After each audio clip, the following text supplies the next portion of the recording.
talking about personal data. This regulation was created with one thing in mind: to use the information and personal information in a responsible manner. This is the key aspect, and companies that are manipulating this type of information, and most of the companies are using this kind of information, should know what kind of information is subject to GDPR and what kind of information is not subject to GDPR.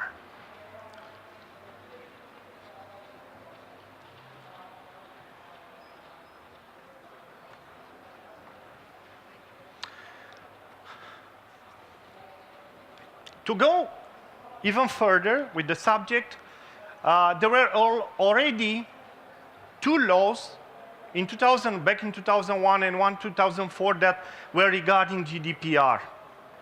But what was missing about this, it was the power of the end user to ask about how the information he has, it will be used.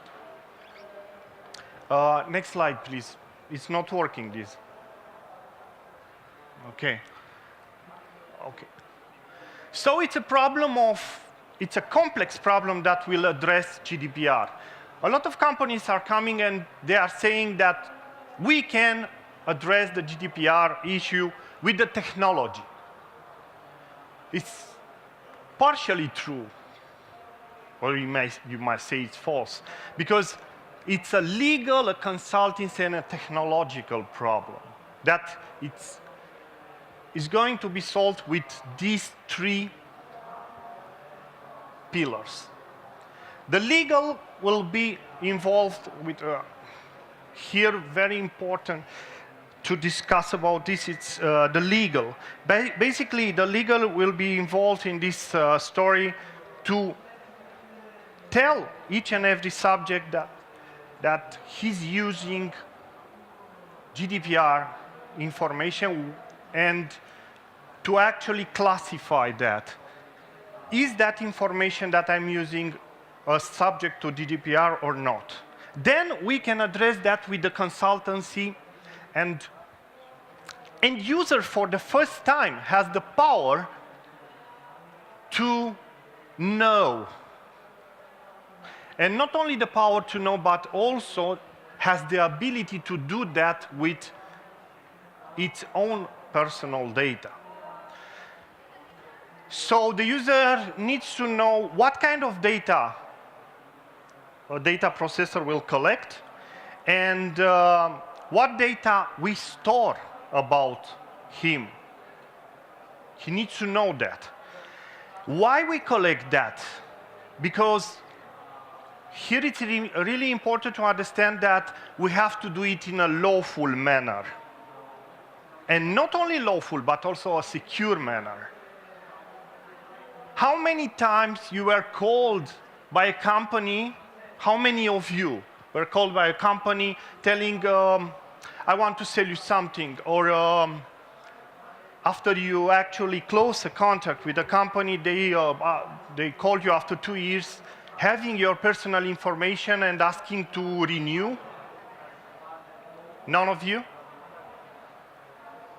So we know that that bothers us a lot. And there are companies that are extracting that kind of information, personal information, and using that information in other ways that they are designated to be used. And here is the power of the user through the GDPR to challenge or restrict the utilization of that information, and also the idea to be forgot, to actually to delete that information. Next one, please. Next slide, please. Also, there are some technological challenges that are involved in here with the identification of the information. Go figure that we have a customer that Telekom wants to help, and we have to identify and assess that kind of information. He has that information actually stored in different type of formats, in a physical format, in a digital format, so we have to assess that. And not only to assess that, but we have to have the traceability for that information. In case an auditor will come, we have to provide all the means to the personal information that can be traced, where we actually store that kind of information. Otherwise, we are in a big trouble. Also, we have to implement data masking, and here there are some technologies that can do that. An important thing is that we have to process that data in a lawful manner. That guy that called you didn't process it in a lawful manner. He didn't ask for your consent. And to have behind that a legitimate interest. Next slide, please.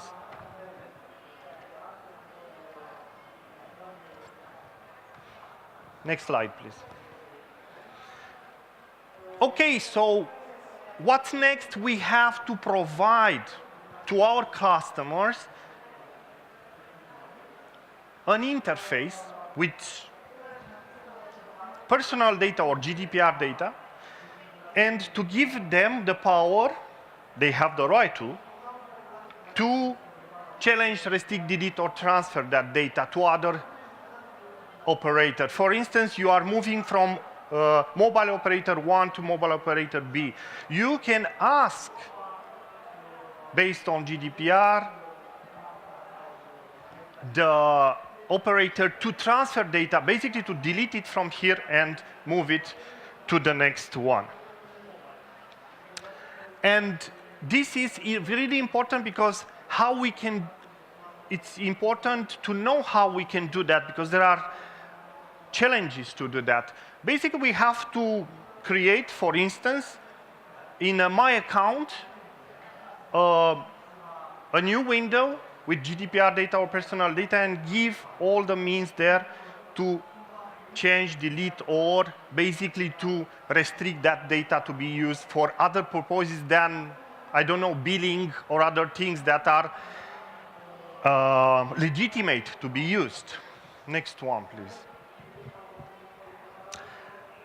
This is really important to understand because we have the security in mind, and the guy from third row discussed about the security by design thing. We have to think, and we think our solutions to our customer based on security by design.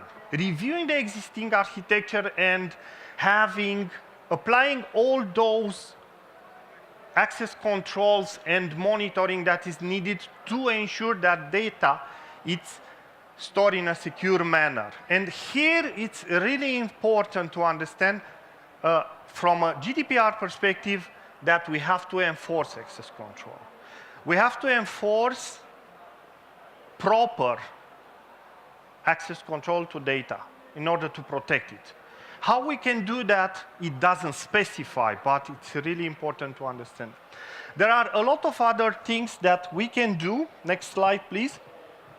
And Telekom recommends for this a lot of techniques and technologies and tools in order to fulfill those requirements.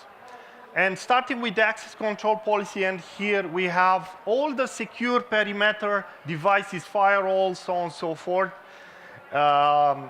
in perimeter security and endpoint security, and very important, the centralized logging, because this can offer traceability with my information.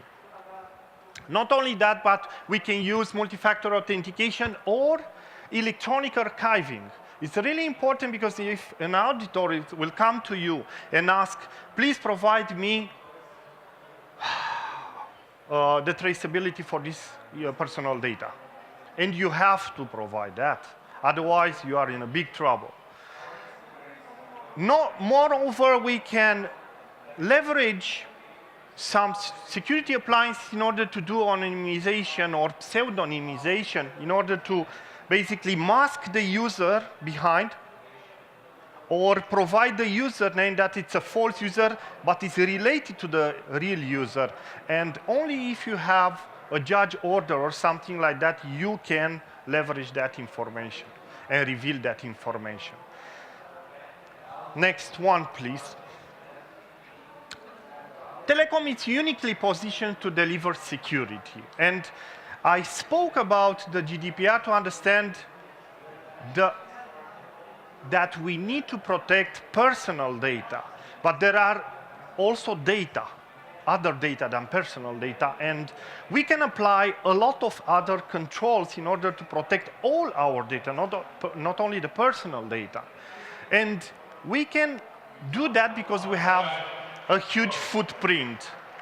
This footprint gives us the expertise necessary in order to be positioned as one of the leaders here. And we are present not only in one vertical, but in all the verticals in the market. Please, next one, please. Basically, our vision is that we have to secure everything everywhere. And there are 4 things that are coming in our calculations. The most important, the people asset, the data and application, and not the last but not least, the networks. Because the perimeters are dissolving, and actually the connections between one zone and other zones are blurring more and more. We, as a security managed services provider, we can do that as a service for you in order to fulfill those requirements. Next one, please. This is the end-to-end security type of solutions, most of them that we may apply, starting with technology, next-generation firewalls, data loss, data leakage prevention. But not limited to that, vulnerability management. We need to know what's vulnerable in your network. In order to better protect your network, we have to know your network. So we'll assess each and every aspect in your network, because if you don't know what you are protecting, you cannot protect it well. More than that, we can apply security services to that, and security consulting as a services integrator. And we can do architectures. With the security in mind, we can architect your network or re-architect your network in order to fulfill security.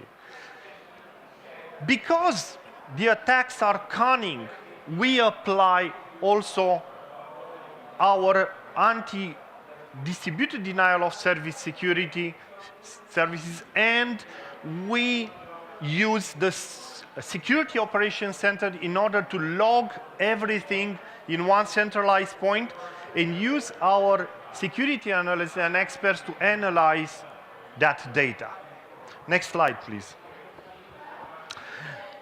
So, as we've discussed, we centralize in this security operations center all the logs, and we have some services, starting with the standard one, that is so-called an unmanaged one, and here we provide log retention. For instance, when I was working for banking, I had like 12 months for PCI DSS log retention requirements. But for pharmaceuticals, it was even worse, 18 months or more. Because when I asked someone, why it's so long to have a log retention, to know what's going on with my negative. And the QA guy told me that in pharmaceuticals, someone may die if something is wrong. So that's even more important. So we are using this security operations center in order to have the log retention and fulfill those compliance requirements per specifications and per verticals in Indian industry. Also, this enhanced monitoring and managed, full managed, where we can provide also response to the attacks as they are developing. So we can stop that attacks, and we have we apply all the procedures in order to do that. Next slide, please. Many times when a distributed denial of service or a huge attack happened for a company, it was actually hiding a cunning purpose behind that. For instance, data exfiltration. For instance, you are looking to actually defend your network, but when you are attacked massively, your attention is drawn, and the hackers are exfiltrating sensitive data. We, using the SOC, can manage to block those attacks and also look for sensitive information exfiltrations in the same time, in a professional manner. Next one, please. Why customers are using that? Us, because actually we can fulfill a lot of things, and they can use smarter their little resources they have. You know that actually the resources, human resources, are not infinite, and we have to use that resources very well. So use us and import our skills to fulfill those requirements, and also transform your business from a CapEx into an operational expenses. When you pay an expert that you don't afford, and that expertise usually specifically is doing that kind of job to protect your network. Next slide, please. Here is an offense management from our SIEM, and we have an offense here. Next one, please. That is showing if this was an attack. Next one. How many targets that attack involved? Next one. Are those targets vulnerable? Maybe they are vulnerable or not. They have applied patches or not. Next one, please. How valuable are those targets for my business? For instance, I have there important assets like servers, and I have like, I don't know, guests, workstations, or laptops, or handhelds. So I can differentiate between that, because some of them are critical and some are not. And I have to differentiate between those two in order to apply a focused security on what is more important for me. Next one. And who was responsible for that? And where I do find them? In order to trace back the attack and have that, I don't know, a post-mortem investigation or ongoing investigation. And the last one, please. I'm looking for the logs. Next one, please. I'm looking for the logs. Where is the evidence in all my logs?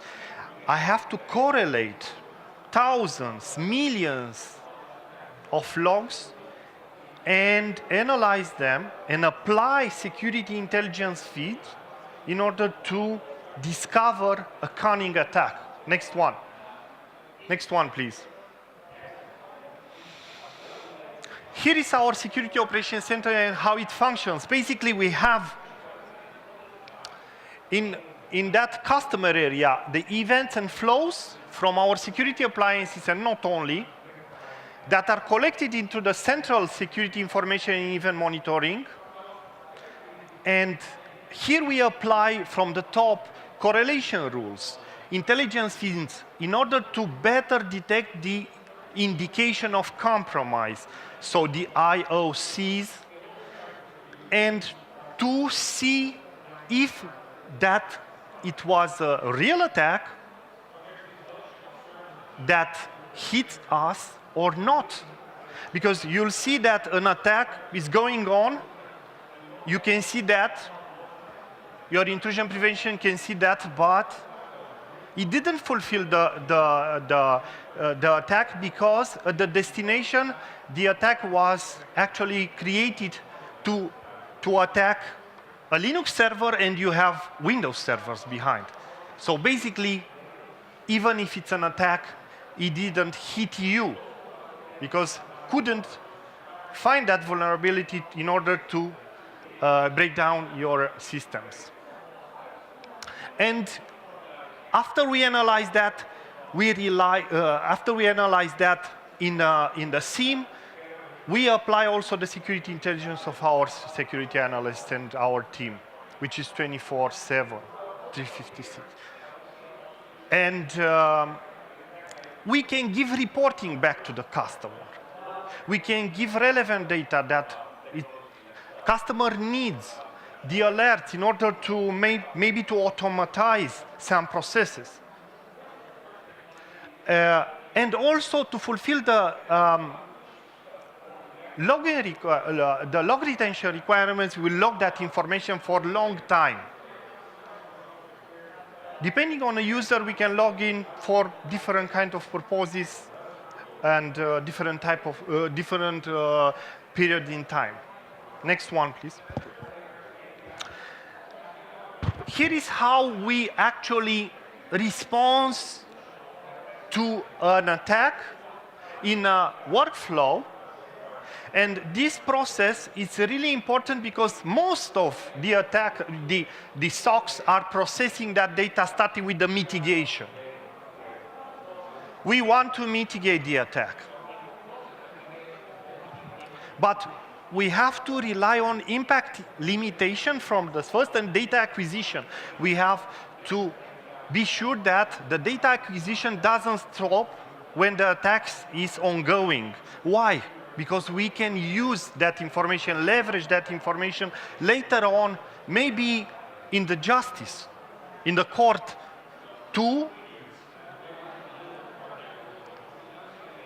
actually make that person pay for.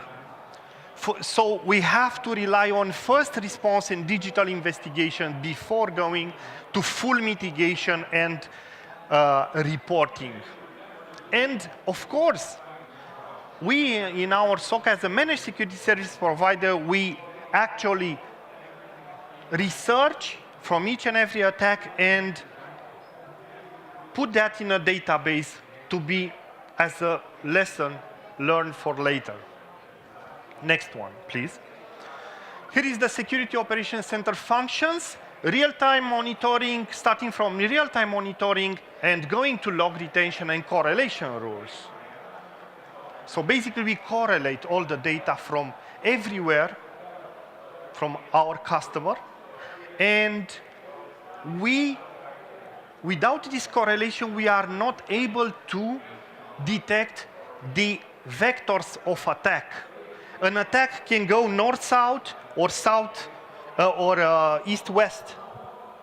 When it's going east-west, actually, some appliances are losing the track of it. So having this will have the big picture, so we can see if the attack is trying to evade and log that. If you have questions, I'm all yours. And sorry for... Does anyone have a tough question? For our speaker here? Do you have any questions? Tough questions, I said. Tough. Yeah. I have a tough question, if I may. Yes, please. In terms of implementing and being GDPR compliant, what is your worst nightmare a company could face? The first thing is to actually find out which kind of information is subject to GDPR, like I said previously.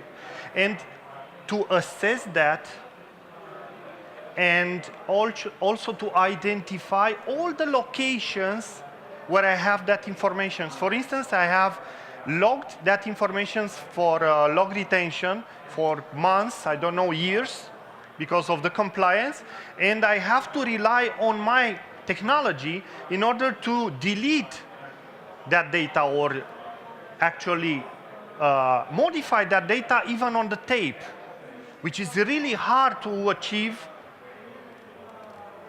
with this kind of technology, but I have to. So there are technology constraints, but we have to solve them together. That's why. So basically finding this information, classifying it, and applying the security controls in order to fulfill this proper security for personal data information. Thank you very much, and thank you for being here with us today. Thank you too. Thank you.